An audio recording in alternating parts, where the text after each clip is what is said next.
very much. Thanks, Jean. Thank you very much, all of you. Thank you, Douglas. What can't you say in the 21st century? Quite a lot of things about quite a lot of people, countries, religions, institutions.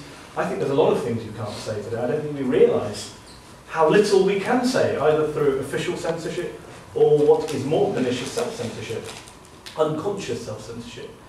So I'm quite worried about the issue of free speech, and I do think there are real problems with our current society, with our current culture, in the media, etc. I should begin by saying that it's kind of banged into us from a very young age.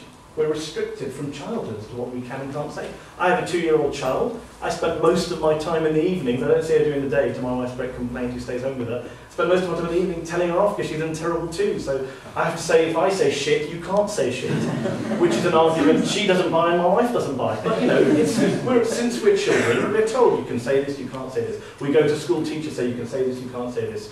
We get a job, our bosses say you can say this, you can't say this, etc., etc. And you know, that's rammed into us from a very young age.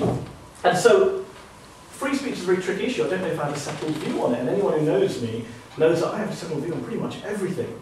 Apart from perhaps Northern Ireland, which I try and stay away from, and free speech, which is something that has, the debate around it has reared its head in recent years for all sorts of different reasons, rightly and wrongly. And it's something that I came along here tonight and I said to Jean, fascinating discussion, looking forward to hearing what everyone has to say, because I'm someone who takes each case as it comes. I'm someone who kind of, my views have evolved on this, depending on the climate. And I think Jean's right to say it's something that we only know about. We only feel when we've been harmed, when we're on the receiving end of someone else's harmful speech, or when our own speech is denied on a particular occasion. Suddenly we become great free speech advocates. I'm not an absolutist. It's become very fashionable in recent years to become absolutists on free speech. To be a moral absolutist is great. What was it that Bush and the neoconservatives said? Moral clarity is what we need. I don't agree with that at all. I think moral absolutism on free speech is a red herring. My good friend Johan Hari says that the solution to free speech is more free speech, and I think that's one of those, with respect to Johan, trite things that Douglas mentioned earlier. It's very easy to say, it's not practical, and it's not true necessarily. Even John Stuart Mill, as many of you I'm sure are great students here studying all those classic works, you know, he said something about, you know, you can feel free to slag off the corn dealer, but don't do it standing outside his house with an angry mob, etc., etc. We all accept that there are restrictions on free speech. Pure free speech exists nowhere on earth, nor should it exist anywhere on earth. Society would fall apart. We all accept the arguments for national security, for treason laws, for libel laws, to an extent, etc., etc. But within that space, it's getting the balance right. And what's happened in Britain today, and what I'm guessing, but I might be wrong, the panel would probably agree on, is that the balance is wrong. And that we now have a situation where it's tilted against where the line should be on free speech. Sadly, under a Labour government, which has passed 13 years of laws which have undermined basic rights to free speech. So that you are in a situation where there's some real grey areas and there's some black and white areas where we've gone wrong. Surprise, surprise, I don't agree with Douglas. I don't think Islam is one of those areas. I think it's laughable to argue that you can't say things about Islam. As someone who spends a great deal of time looking at the front pages of the Mail and the Express, I can only laugh and say that we can't say things about Islam. I thought Richard Littlejohn's entire salary was based on about Islam. You know, this idea about the Prophet being a paedophile. I mean, it's one of your own traps. You say something brave and controversial, but Charles Moore beat you to it about 8 years ago in a column in the Daily Telegraph, where he called Prophet Muhammad a paedophile. Charles Moore still writes for the Telegraph and the Spectator, is still a very well-respected journalist, is not living under any death threats, as far as I know. So I'm not sure that's the case, and we can talk about that more.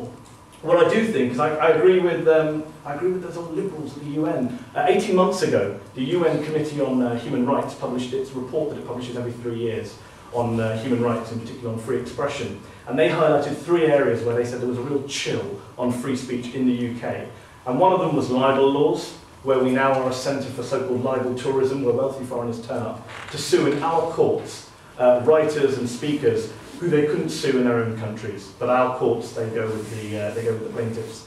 They highlighted the Official Secrets Act, which the government uses to crack down even on former civil servants who try and bring into the public domain genuinely important public information that we have a right to know. And the third area, of course, was anti-terror laws, where, for example, the provisions of the 2006 terrorism law were highlighted as being far too vague, far too sweeping, and which, where the government says, you know, if you're enthusiastic about terrorism, if you glorify terrorism, if you praise terrorism without defining these things properly, you are a terrorist, you can be prosecuted, you can get a 7-year jail sentence, I think.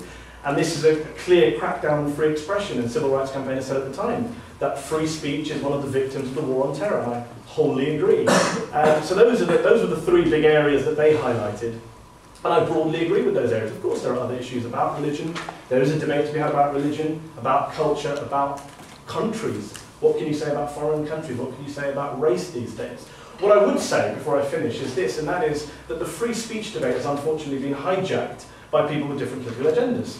And that's across the spectrum. So when you hear someone talking about free speech, all I would advise you to say, as someone whose own view is not settled on this, when you hear someone, a purist, come along and say this or that, just check out what agenda they're coming with. Because everyone has an agenda. So I'll give you an example. You have the right, you have conservatives who say, free speech is gone in this country. Why can't I make that Irish joke I could make? Political correctness gone mad. What happened to an Englishman's right to free speech? If I'm Anne Winterton, I want to make a joke about cockle pickers dying, and I shouldn't be sacked as a Tory frontbencher. If I'm or when I was here 10 years ago, it was the ALCA, which I now believe is called OCA, the Oxford University Distance itself. But I remember them doing Nazi-style salutes and drinking games which involved singing about Nazis and Mercedes-Benz and all sorts of stuff. So that's the right saying, we have a right to do this, we have a right to free speech. But those same conservatives are the first to say, lock up those dastardly Pakistani kids in Luton who verbally abused our homecoming troops from Afghanistan. Lock them up. Same people. There's a double standard there. Similarly, Muslims. I'll give an example from my own community. Muslims, many Muslims, I should make a sweeping statement, many Muslims say, for example, you shouldn't say anything bad about the Prophet of the Quran.